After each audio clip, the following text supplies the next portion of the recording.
Hello everyone, how are you all. I hope आप सभी बहुत अच्छे होंगे। आज के वीडियो में हम लोग डिस्कस करने वाले हैं क्लास 10 मैथ्स एनसीईआरटी एक्सरसाइज 12.3 का question number 4। And question number 4 का जैसे कि ये है आप क्वेश्चन नंबर 4 एंड आपको इसको पढ़कर समझ में आ जाएगा कि आपका क्वेश्चन नंबर 4 का फिगर ये गिवन है और इसमें आपको फाइंड क्या करना है, area of the shaded reason. But उसको फाइंड करने से पहले एक सेकेंड, जस्ट लाइटनिंग एंड ये जस्ट कलर का यहाँ पे एसेंस है, सो इसको अभी छोड़ देते हैं, वैसे ही कोई बात नहीं।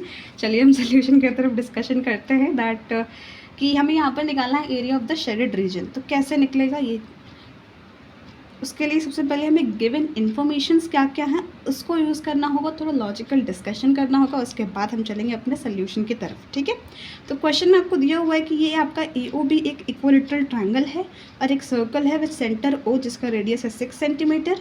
और इक्विलेटरल ट्रायंगल यानी कि जब भी आप इक्विलेटरल ट्रायंगल आपकी बात होगी उसके बारे में, तो यानी कि ऐसा ट्रायंगल जिसके तीनों साइड्स का मेजरमेंट सेम है। एंगल की यहाँ पर अभी बात नहीं हो रही है, तो एंगल को हम लोग अभी छोड़ते हैं, यानी कि उसके बारे में ज़्यादा डिस्कशन नहीं करेंगे, बट थोड़ा सा समझ लेते हैं कि उसका एंगल, हर एक एंगल बराबर होगा। तो sum of all angles of a triangle कितना होता है 180 डिग्री। यहाँ पे 3 एंगल्स है, तीनों बराबर है, तो एक एंगल कितना होगा 60 डिग्री। 60 60 120 120 प्लस 60 180, यानी कि सबका एंगल सेम होगा और सबका साइड भी सेम होगा। AB is equals to OA is equals to OB, that is 12 centimetre and आपको रेडियस सर्कल का दिया हुआ 6 सेंटीमीटर। अभी ये नहीं कंफ्यूज होना है कि यहाँ 6 से फिर ये पूरा 12 होगा तो हमें इसका ही पार्ट निकालना होगा, नहीं, उसकी हमें ज़रूरत ही नहीं है। क्वेश्चन में हमें क्या पूछा गया, हम लोग बस उससे ही डील करेंगे। ठीक है, तो यहाँ पर हमें area of the shaded reason पूछा गया है। तो एक मिस्टेक, कॉमन मिस्टेक जो हम सभी करते हैं, यानी कि मुझसे भी हो गई थी ये गलती जब मैं इस क्वेश्चन को पहली बार मैंने बनाया था अपनी क्लास 10th में। कि यहाँ पर मैंने पूरा सर्कल का एरिया निकाल लिया था और उसके बाद ये ट्रायंगल का एरिया दोनों को ऐड कर दिया, फिर लिख दिया hence this is the area of the shaded reason. But ये गलत है गाइस, बिकॉज क्वेश्चन में आपको थोड़ी सी एक क्या बोलूँ मैं, कि एक ट्रिकी क्वेश्चन नहीं है, बट थोड़ा सा समझने वाला है। कि आप यहाँ पर देखो, आपको ट्रायंगल पूरा दिख रहा है, AOB तीनों साइड दिख रहे हैं, बट आपको सर्कल पूरा नहीं दिख रहा है ना। सर्कल तो पूरा गोल ऐसे होता है, आपको तो यहाँ पर सर्कल का इतना पार्ट तो दिख ही नहीं रहा, यानी जो 60 डिग्री का एंगल बनाएगा यहाँ पर वो पार्ट तो दिख ही नहीं रहा। तो इसका मतलब कि आपको उस वाले पार्ट का एरिया नहीं निकालना है। एरिया ऑफ शेडेड रीजन वही जो आपको यहाँ पर आँखों से विजिबल है, ये पार्ट और प्लस ये ट्रायंगल वाला पार्ट। ठीक है, तो हमें बस इन दोनों पार्ट्स का ही एरिया निकाल कर ऐड कर देना है और लिख देंगे एरिया ऑफ शेडेड रीजन। तो अब यहाँ पर एक और सब गड़बड़ हो रही होगी, यानी गड़बड़ नहीं मैं बोलूँगी, एक डाउट आ रहा होगा आपके माइंड में कि कैसे करें।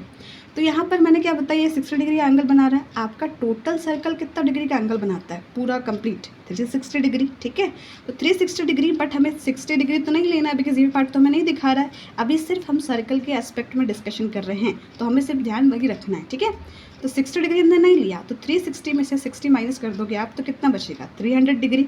तो आप ये बचा आपके पास 300, आपको इसी का तो एरिया निकालना है ना।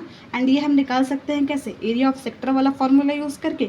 थीटा की जगह पर हम लोग 300 डिग्री रख देंगे और रेडियस तो हमें दिया ही हुआ है, और यहाँ पर साथ में area of equilateral triangle add करेंगे। ये भी ध्यान रखना है, एरिया ऑफ ट्रायंगल नहीं, एरिया ऑफ ट्रायंगल में आपको हाइट मांगेगा, आपके पास हाइट कहाँ है, अभी आपने निकाला नहीं है। इसलिए सिंपली हम लोग एक चीज़ करेंगे, जब क्वेश्चन में दिया हुआ ही है कि ये इक्विलेटरल ट्रायंगल है, तो एरिया ऑफ इक्विलेटरल ट्रायंगल का फॉर्मूला यूज़ करेंगे, दोनों को ऐड करेंगे। तो एरिया ऑफ इक्विलेटरल ट्रायंगल का फॉर्मूला होता है √3/4a²। ए यानी कि आपका साइड जो 12 दिया हुआ है। ठीक है, इसको करेंगे, इसको सॉल्व करेंगे, पाई को 22.7 लिया है और उसके बाद थीटा को 300 सॉल्व करने के बाद आपका ये आएगा। तो यही है आपका area of the shaded region. I hope this question is clear to you. So this was all about this video and next question में कुछ नेक्स्ट क्वेश्चन डिस्कस करेंगे, ठीक, नेक्स्ट वीडियो में। Okay, sorry, and till then just keep learning and keep smiling एंड थोड़ा relax भी रहना है, ज़्यादा टेंशन नहीं लेना है। ओके।